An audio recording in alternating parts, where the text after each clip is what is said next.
Bonjour tout le monde, mon nom est Geneviève Tardif. Bienvenue à mon podcast Elle brille. Aujourd'hui, si vous aimez le vélo, cette entrevue-là va vous plaire. Il y a de plus en plus de mouvements et d'associations pour encourager les femmes à faire du sport. C'est le cas des Cyclopétards, une organisation sans but lucratif féminine composée de femmes passionnées par le cyclisme. Je jase avec deux femmes qui font partie du réseau, Isabelle Brault, présidente des Cyclopétards, et Marie-Claude Molnar, qui, elle, est une paralympienne qui a remporté une médaille de bronze pour le Canada en cyclisme aux Jeux paralympiques de Londres en 2012. Et elle fait partie du réseau aussi des Cyclopétards. Et c'est une grande première pour le balado parce que c'est la première fois que j'accueille deux invitées aussi passionnantes, aussi intéressantes. J'ai très hâte de leur jaser à toutes les deux. Premièrement, je vais parler un peu plus, je crois, à Isabelle, qui est présidente des Cyclopétards. Isabelle, pourquoi les Cyclopétards? Comment toute l'histoire a débuté pour cette association-là? Bien, d'abord, merci de nous recevoir. On est bien heureuse de pouvoir parler du grand réseau des cyclopétards. Donc, les cyclopétards... Ça fait plaisir! Les cyclopétards, c'est un grand réseau cycliste féminin qui a débuté, en fait, en 2008, où on a créé vraiment l'OSBNL, l'Organisation à but non lucratif. Puis, c'est un réseau, en fait, qui a pour mission de promouvoir le cyclisme au féminin. Donc, c'est vraiment notre mission première aux cyclopétards de pouvoir encourager les femmes à participer à des événements de vélo, à avoir une pratique sécuritaire à vélo également, de pouvoir aussi créer un réseau d'amis, de femmes avec lesquelles on peut aller rouler. Donc, puis on a un volet, donc on cherche vraiment à développer la pratique cycliste chez les femmes, aussi à développer leurs habiletés au niveau de la mécanique cycliste, donc de leur donner vraiment tous les outils nécessaires pour qu'elles puissent avoir une pratique sécuritaire, puis qu'elles aient envie d'aller rouler en groupe, mais aussi d'aller rouler seules, puis de pas avoir peur de faire face à une crevaison, par exemple, ou à des intempéries ou du moins d'être à l'aise vraiment dans la pratique cycliste. Donc, c'est vraiment un réseau qui a débuté en 2018 puis qui grossit vraiment là, d'année en année. Donc, on est présente dans 5 régions au Québec. Donc, je vais me permettre de les nommer parce qu'on est vraiment partout, là, en Estrie, en Montérégie. Ben oui, on veut savoir aussi. Exactement, à Montréal, en Mauricie, puis à Québec. Donc, et cette année, on est d'autant plus fiers qu'on est à notre année où on a eu vraiment le maximum d'inscriptions dans la grande vie des cyclopétards. On est à 427 inscriptions pour l'ensemble du réseau, ce qui est vraiment un très, très grand succès. Wow! Ben, en tout cas, tu as répondu à plusieurs questions que j'avais déjà à te poser. Vraiment, félicitations pour les inscriptions. Marie-Claude, de ton côté, en tant que paralympienne, donc tu n'es pas une débutante du vélo. Pourquoi as-tu décidé de t'inscrire avec les cyclopétards? C'est quoi qui ont été tes motivations? Bien, ma motivation première pour me joindre au réseau des cyclopétards, c'est que j'avais entendu parler du club, comme quoi c'était un club de femmes. Et puis, moi, en tant que paralympienne, mon idée, je souhaitais partager mon expérience. Puis des fois, ce qui arrive, c'est que dans le cyclisme, dans des clubs mixtes, les femmes, des fois, elles vont pas sentir qu'elles peuvent avoir toute la place. Donc, au niveau de l'apprentissage, au niveau de bâtir la confiance en soi, tant au niveau de la distance à parcourir ou justement là, de pouvoir effectuer ses propres réparations mécaniques, bien, des fois, elles se sentiront pas totalement à l'aise. Donc, je me suis dit qu'en tant que femme passionnée de cyclisme, je pourrais certainement partager mon expérience avec elle. Et puis, de fil en aiguille, je suis devenue de plus en plus impliquée dans le club. D'abord comme ambassadrice en 2016 et puis à compter de la saison 2019 en tant que coordonnatrice aux communications et médias sociaux. Et je tiens à mentionner que tu es toujours paralympienne et que tu t'en vas au Portugal dès demain parce que tu pourrais participer aux Jeux paralympiques de Tokyo cet été, là? Oui, je pourrais. Je veux dire, c'est une possibilité. Il y a pas de sélection qui a été faite encore. Donc, moi, mon objectif, c'est encore de continuer de pédaler très fort et de faire du mieux que je peux. Et puis, oui, c'est ça, effectivement, là, demain, je quitte pour le Portugal pour les championnats du monde UCI de paracyclisme sur route. Donc, c'est toute une ambassadrice, on s'entend, pour les cyclopétards, si on veut découvrir le cyclisme. En tout cas, moi, je ne connais pas le cyclisme tant que ça. Donc, c'est vraiment, ça peut aller de la débutante jusqu'à quelqu'un qui connaît vraiment le sport, là. Oui, on a des membres là, qui sont vraiment à tous les niveaux. Puis, ce qui est plaisant, c'est que dans chaque région, il y a possibilité d'avoir, par exemple, des ateliers techniques, des ateliers mécaniques, et aussi de la manière que le club fonctionne, c'est que sur une base hebdomadaire, il y a au moins 2 sorties en semaine qui sont organisées. Il y a une première sortie qui va être une sortie plus roulante, où c'est ça, on va vraiment aller faire de la distance. Puis, il y a une autre activité qui va être plus de l'entraînement ou un atelier de perfectionnement. Toutes les deux, j'aimerais savoir, ça a été quoi votre plus beau moment avec les cyclopétards? Que ce soit un moment, je sais pas. Alors, je vous laisse aller. Peut-être y aller avec Isabelle pour commencer? Oui, bien, en fait, il y en a plusieurs. Pour moi, là, maintenant que je suis à la présidence du réseau, ce qui me passionne, puis ce qui vient vraiment faire qu'il y a plusieurs beaux moments, ben, c'est de voir qu'année après année, il y a des gens qui s'impliquent dans le réseau. Parce que pour faire fonctionner un réseau comme celui-là, ça nous prend vraiment beaucoup de gens. On a des gens au conseil d'administration, on a aussi des membres qui sont sur le terrain comme encadreuses. Donc, c'est des membres qui vont aider les nouvelles à joindre le club et les plus anciennes aussi. Donc, pour moi, ça, c'est vraiment des beaux moments de voir l'entraide dans le club parce qu'on est vraiment tous là pour s'aider, pour partager nos expériences, pour partager notre passion aussi. Donc, ça fait partie vraiment des beaux moments là, que je vis vraiment avec le réseau. Et j'allais dire, avec la pandémie, ça n'a pas dû être facile aussi, toute l'organisation du club. Exactement. Donc là, on est encore dans la pandémie, là, donc on organise nos activités en respect des mesures sanitaires, évidemment. Donc, ça nous a demandé beaucoup de flexibilité puis d'imagination aussi, parce que sur les sites d'entraînement, bien là, on a vraiment identifié des lieux différents selon les groupes de vitesse pour vraiment respecter là, le nombre de personnes possibles là, parmi les groupes de peloton. Donc, mais on a eu plein de belles idées là, de l'ensemble de nos membres du réseau. Donc, je pense qu'ensemble, on était capable d'aller de l'avant. Puis, on est bien contente d'avoir notre saison cet été. Puis, bien fiers de se retrouver ensemble. Oui, puis Marie-Claude, toi, pour tes beaux moments ou un beau moment, c'est comme tu veux. Oh là là!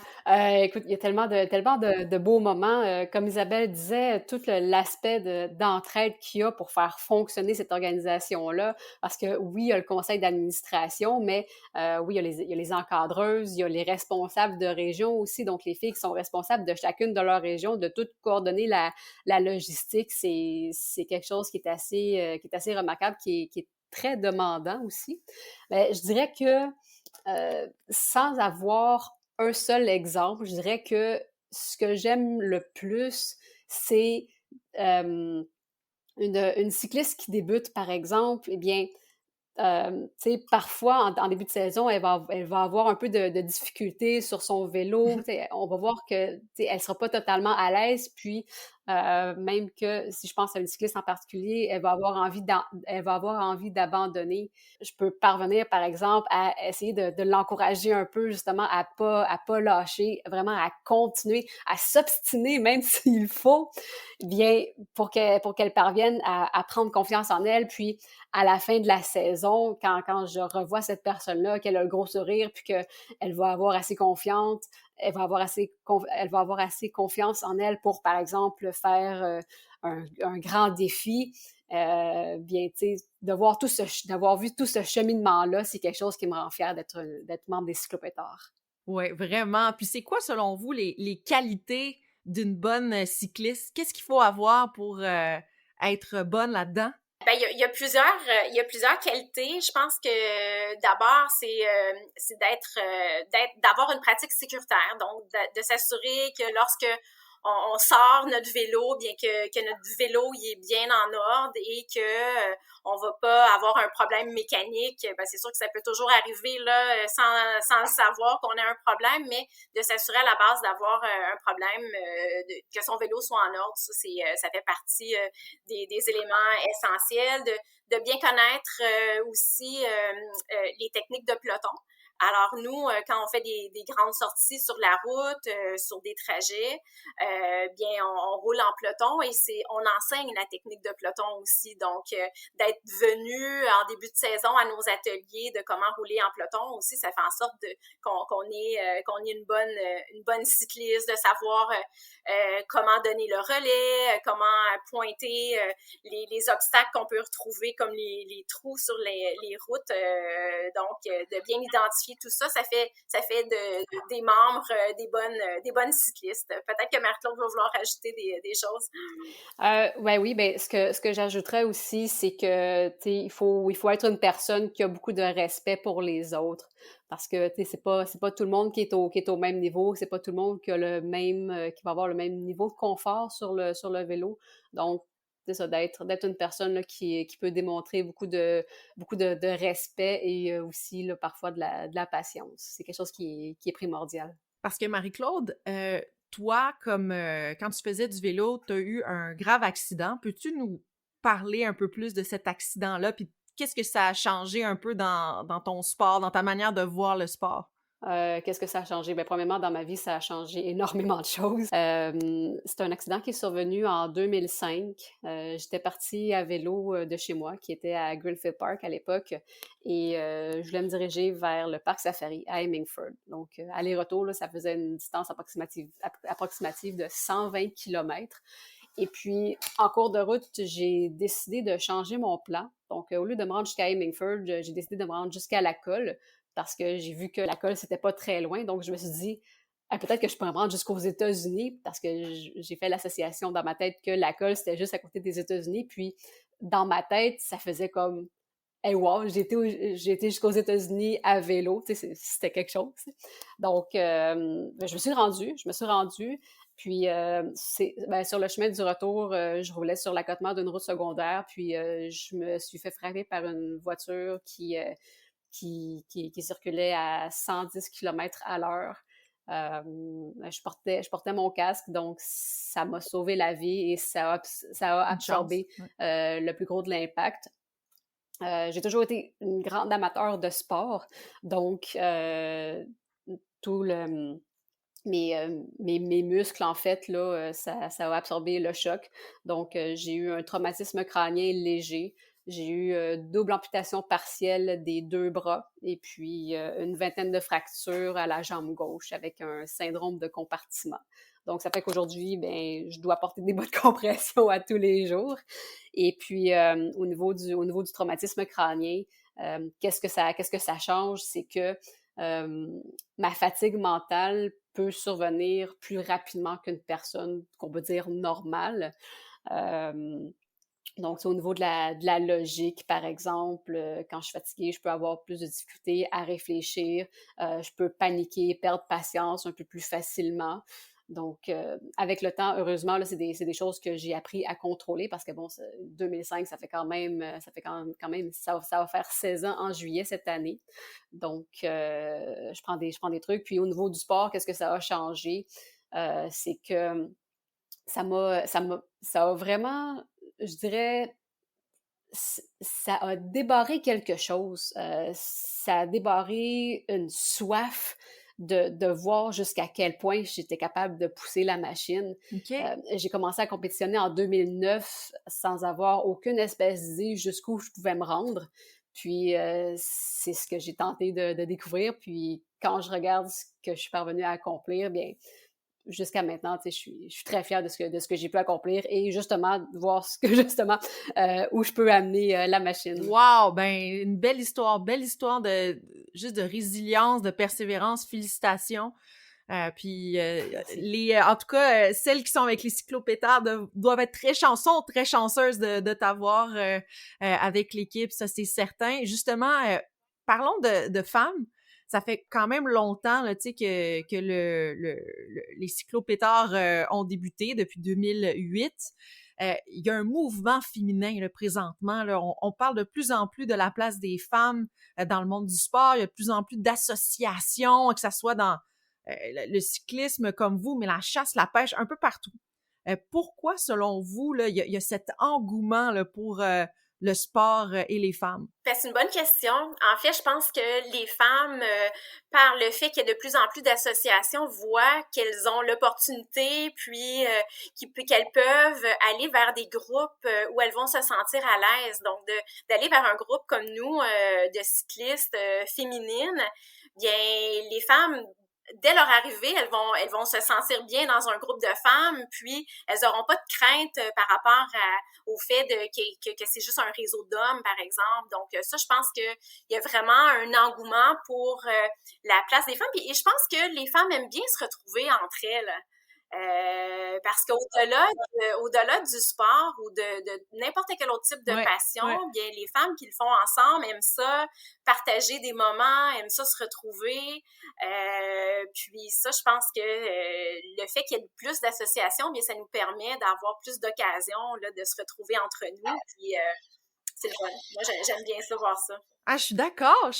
C'est vrai qu'on aime ça jaser, ben comme maintenant, là, tu sais, Oui. c'est sûr qu'on aimerait ça se voir, mais ça va arriver bientôt. Voulais-tu rajouter quelque chose, Marie-Claude? Ben non, j'allais juste dire que oui, je suis totalement d'accord là, avec le point qu'Isabelle a apporté. Je pense que ça, tu sais, c'est le désir de se dépasser et de se retrouver. Oui, absolument. Puis pour les cyclopétards, est-ce qu'il y a des choses dans le futur que vous rêvez là, peut-être d'accomplir dans l'année à venir ou les prochaines années? Bien là, cette année, on est à notre 13e saison. Donc, on aimerait bien célébrer notre 15e anniversaire dans 2 ans et de faire un gros party 15e anniversaire, un gros événement de 15e anniversaire. Nous sommes déjà à 5 régions dans le réseau. Donc, qui sait, peut-être qu'on aura d'autres régions qui vont s'ajouter à nous au fil des ans. Pourquoi pas? Donc, s'il y a des femmes qui sont intéressées à partir une région dans leur propre région où le réseau n'est pas encore existant, bien nous, on est là pour les accompagner là-dedans. Donc, je pense que il y a beaucoup, puis on souhaite que le club continue de grossir aussi là d'année en année. Donc, ça fait partie de notre vision à plus long terme. Parce que j'ai vu qu'à Montréal, ça affichait complet pour cet été, mais est-ce qu'il y a des régions où peut-être des femmes peuvent encore s'inscrire? Bien, en fait, on est le 1er juin, on a fermé nos inscriptions hier. Ah, OK. Ouais, c'est ça. Donc, au 31 mai, on a fermé nos inscriptions. La saison débute la première semaine du mois de mai. Donc, et dans les premières semaines du mois de mai, ce qu'on fait, c'est qu'on accueille les nouvelles, puis c'est là qu'on fait tous nos ateliers techniques et pratiques. Donc, le mois de mai nous permet vraiment d'intégrer les nouvelles. Donc, pour celles qui écoutent le podcast en ce moment, puis qui se disent « Ah oui, j'aimerais ça joindre les cyclopétards », bien, je vous invite à nous suivre sur les réseaux sociaux, Oui. à Instagram, Facebook. On est très présents, puis à prévoir de vous inscrire pour l'année 2022, là, à suivre nos activités, voir un peu l'énergie qu'on dégage, puis pouvoir vous inscrire là, pour notre prochaine saison l'année prochaine. Les filles, je vous remercie vraiment beaucoup d'avoir pu jaser avec moi des cyclopétards, puis de votre passion, de votre initiative, de votre générosité. C'est vraiment le fun de voir ça, l'esprit d'équipe aussi. Et bonne chance à Marie-Claude pour ce qui s'en vient au Portugal et peut-être qu'on va avoir la chance de t'encourager aux Jeux paralympiques cet été. Ben, merci beaucoup, Geneviève. Merci. Oui, merci beaucoup, Geneviève. Bye-bye. Merci. Bye-bye. Bye-bye. Hey, c'était une première pour Elle brille. Alors, une entrevue avec 2 personnes, 2 invités. J'espère que vous avez aimé ça. Tenez-moi au courant sur les réseaux sociaux d'Elle brille. Peut-être qu'on va recommencer l'expérience avec plusieurs invités pour une seule entrevue. Je tenais à félicité, on l'a encouragée pendant l'entrevue, Marie-Claude Molnar, et elle revient du Portugal avec 2 médailles d'or au championnat du monde de paracyclisme. Elle a remporté la course en ligne des C4 et est aussi championne du monde à l'épreuve du contre-la-montre individuel C4. Félicitations à elle. Alors, qui sait, peut-être qu'elle sera aux Jeux paralympiques de Tokyo cet été, comme je le disais. On verra. Alors, merci beaucoup et à mardi prochain. Il reste quelques entrevues avant la fin de la saison 1. Alors, manquez pas ça. Bye tout le monde.